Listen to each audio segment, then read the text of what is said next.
मित्रों, अमेरिका और मगरिब की मुखालफत के बावजूद इजरायली फौज ने अपनी हठधर्मी बरकरार रखते हुए रफ़ा का ऑपरेशन लॉन्च कर दिया है।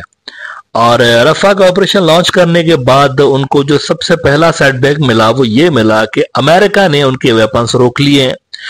और वेपन्स रोकने के बाद अमेरिका ने ये बड़ा बयान दिया है कि ये जो ऑपरेशन रफा के अंदर इजराइल कर रहा है इससे कुछ भी उनको हासिल नहीं होगा। ये अमेरिकन बोल रहे हैं कि ये जो मेजर ऑपरेशन वहां पर कर रहा है इजराइल, इससे कुछ भी नहीं होगा।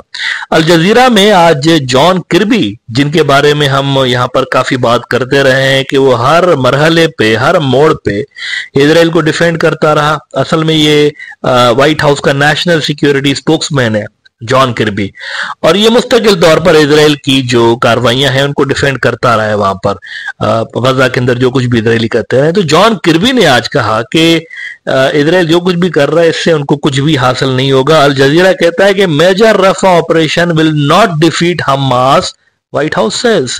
White House National Security Spokesman John Kirby says Israel undertaking a major Rafah operation will not advance the objective of both the US and Israel of defeating Hamas in Gaza.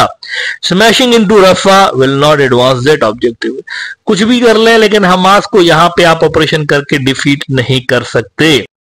लेकिन उसके बावजूद Israel की कार्रवाइयां जारी हैं। वहां पर Iran का एक बड़ा बयान आया है। ईरान ने कहा कि देखें, हमारी जो न्यूक्लियर डॉक्ट्राइन है उसके अंदर तो जाहिर सी बात है हम बम बनाने की फेवर में है नहीं।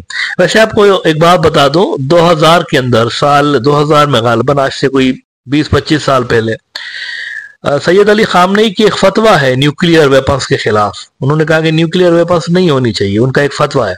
लेकिन आज एक बड़ा बयान उन्होंने ये दिया है कि हम अपनी न्यूक्लियर डॉक्ट्राइन चेंज भी कर सकते हैं। ईरान ने कहा है अगर हमें ये फील हुआ कि हमारी एग्जिस्टेंस को थ्रेट है, हमें एग्जिस्टेंशियल थ्रेट है, अगर ऐसा फील हुआ तो हम अपनी जो न्यूक्लियर डॉक्ट्राइन है उसको चेंज कर सकते हैं। सवाल ये पैदा हो रहा है कि ईरान कितना दूर है न्यूक्लियर बम बनाने से। देखें, ईरानी जो है वो 60% प्योरिटी के साथ यूरेनियम इनरिच कर रहे होते हैं, लेकिन वेपन ग्रेड का जो यूरेनियम है ना वो कम से कम 90% इनरिच होना चाहिए, इसकी प्योरिटी इतनी होनी चाहिए 90%।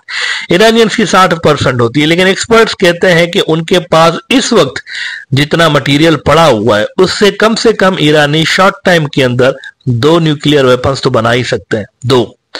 तो इसका मतलब है कि ये जो इन्होंने बात की है ना ईरानियों ने कि हम अपनी न्यूक्लियर डॉक्ट्राइन चेंज कर सकते हैं अगर हमारी एग्जिस्टेंस को थ्रेट हो, तो ये बड़ी सीरियस धमकी है। वो सिर्फ लफाजी नहीं कर रहे हैं, उनके पास कैपेबिलिटीज हैं अकॉर्डिंग टू द एक्सपर्ट्स कि कम से कम वो 2 न्यूक्लियर वेपन्स शॉर्ट टाइम के अंदर बना सकते हैं।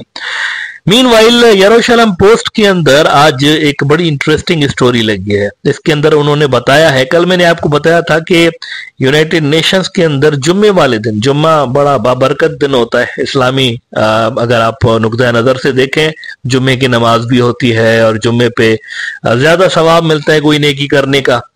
तो जुम्मे के बाबरकत दिन के मौके पे फलस्तीन की रियासत तुलू होने वाली है। सिर्फ उसको रियासत का, प्रॉपर रियासत का टैग नहीं होगा, लेकिन होगी रियासत, उसके सारे के सारे फंक्शंस होंगे।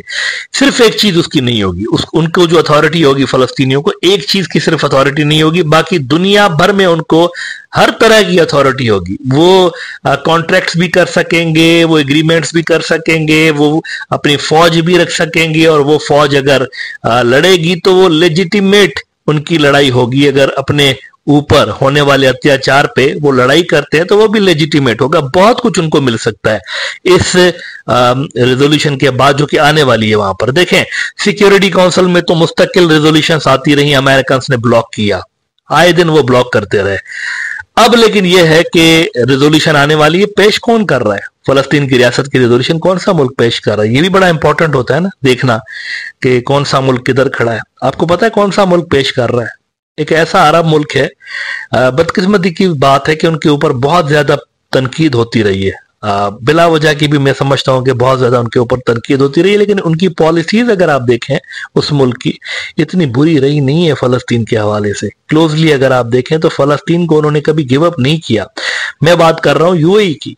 यूएई वाले अगर आप फाइनेंशियल एतबार से कम देखें, पैसा बहुत देते रहे हैं फलस्तीनियों को, यूएई के जो रूलर्स हैं वो फलस्तीन का टेक केयर करते रहे फाइनेंशियल एस्पेक्ट से। हाँ, ये अब्राहम अकॉर्ड्स हुए, सारा कुछ हुआ, लेकिन उसके बावजूद फलस्तीन को गिव अप उन्होंने नहीं किया। इजराइल के साथ नॉर्मलाइजेशन उन्होंने की थी, लेकिन फलस्तीन को गिव अप नहीं किया था। अब जुम्मे वाले दिन जो रेजोल्यूशन आ रही है यूएई पेश करने वाला है, और उसके अंदर क्या क्या फलस्तीनी रियासत को पावर्स होंगी, इस हवाले से मैं आपको ये रिपोर्ट दिखाना चाहता हूं यरूशलेम पोस्ट की, जो कि आज छपी है कि United Nations General Assembly expected to upgrade Palestinian statehood status. अच्छा जी, इसमें क्या मिलेगा उनको? कहते हैं not statehood but similar status. मुल्क नहीं होंगे फॉर्मल किस्म के, लेकिन उससे कम भी नहीं होंगे, वो सारा कुछ उनको वही होगा, लेकिन प्रॉपर स्टेट का दर्जा उनको नहीं होगा। क्या फर्क है दोनों में? अभी जो उनको स्टेटहुड का दर्जा मिलेगा उसमें और फुल फ्लेज जो स्टेटहुड का दर्जा होता है, दोनों में क्या फर्क होता है? इसके लिए जरा आप इसी खबर का ये हिस्सा देखिए कि according to the current draft of the resolution this Friday the UNGA would grant Palestine the right to operate within its premises as a member state, granting it almost everything but the right to vote which would need UNSC approval. सिर्फ vote नहीं कर सकते, ये voting होती है ना वहां पर जनरल असेंबली के अंदर, मुख्तलिफ मुल्क वोट डालते हैं, हम ये चाहते हैं, हम वो चाहते हैं, हम ये चाहते हैं। यहां पर सिर्फ फलस्तीन वोट नहीं डाल सकता, लेकिन फलस्तीन के लिए वोट डालने वाले सारी दुनिया पड़ी हुई है नाज़रीन। फलस्तीन का जब भी कोई रेजोल्यूशन आता है लगभग 2/3 मेजोरिटी से पास होता है, तो एज सच फलस्तीन को इस वोट की जरूरत वैसे है भी नहीं। उनको जो भी रेजोल्यूशन पास करवानी होगी खुद ही पेश करेंगे। अच्छा, पेश कर सकते हैं, रेजोल्यूशन ला जरूर सकते हैं, उसमें वोट नहीं कर सकते, लेकिन फिर इनकी जो डिप्लोमेटिक कुवत है, आपको पता है फलस्तीनियों की काफी ज्यादा है, मुस्लिम वर्ल्ड उनको सपोर्ट करती है सारी की सारी, फिर उनको वेस्ट के बहुत सारे मुल्क सपोर्ट करते हैं। अब आप देखिए मजीद उनको क्या पावर्स हैं। यरूशलेम पोस्ट कहता है in practice the state of Palestine could be seated among the member states and be granted broad rights to address the plenum on its behalf और that of groups. The Palestine could submit resolution proposals and amendments on their own behalf or on behalf of groups within the UN system। ये धपड़दूस कर सकते हैं Israel को। मुख्तलिफ जो Israel के हक में करारदादें अगर पेश हुई भी हैं यहाँ पर और पास हुई भी हैं, फलस्तीन उसको रिवर्स भी कर सकता है, नेले पे देला फेंक सकता है, यानी ये अब वहां पर सब कुछ कर सकते हैं यूनाइटेड नेशंस के अंदर। उसके अलावा कहते हैं if the resolution is approved the Palestine could also participate in high level meetings and international conferences where they would have voting rights. कितनी बड़ी बात है। दुनिया के जितने भी फोरम्स हैं वहां पर फलस्तीन एज अ रियासत ना सिर्फ बैठेगा बल्कि वोट भी डालेगा। फलस्तीनी क्या चाहते हैं, फलस्तीनी क्या सोचते हैं, उस हवाले से वो खुद वहां पर एज अ रियासत वोट डालेंगे। और ये मुझे कहने की जरूरत नहीं है कि चाइना, रशिया, अरब मुल्कों की कोशिशों से हमास और जो फलस्तीनी अथॉरिटी है दोनों मिल चुके हैं और पीएलओ के प्लेटफॉर्म से ये दोनों एक मुश्तरका हुकूमत करने पे एग्रीड भी है। पिछले दिनों ये चाइना भी गए थे तो वहां पर चाइना ने भी दोनों को मिला दिया था, एक कर दिया, दोनों एग्रीड है इस बात पे कि मिलके हुकूमत करेंगे। Western states specially the United States have opposed unilateral recognition of Palestinian statehood, believing that it should be granted upon completion of a final status peace agreement for the two states. America असल में time gain करता रहा Israel के लिए और कुछ भी नहीं है। इसमें कोई ऐसी बात नहीं थी कि ये बार बार रोड़े अटकाते रहे। ये खुद कहते रहते हैं फलस्तीनी रियासत के हामी हैं, हम भी चाहते हैं बने, लेकिन ये खुद रोड़े अटकाते रहे। आप देखिए कि वेस्ट बैंक अमेरिका की डिक्शनरी में फलस्तीन का हिस्सा है, लेकिन उस पर इजरायली फौज खड़ी हुई है। तो अमेरिका ने क्या कर लिया? कोई सैंक्शंस लगाए? कुछ किया? नहीं किया। वहां पर सेटलमेंट्स पे सेटलमेंट्स बनती रही इतने अरसे तक, अमेरिका ने क्या किया? कुछ भी नहीं किया। गजा के अंदर, गजा फलस्तीनियों का हिस्सा है, फलस्तीनियों का इलाका है, एग्रेशन हो गया, इन्वेजन हो गया, इसके ऊपर अमेरिका सपोर्ट करता रहा।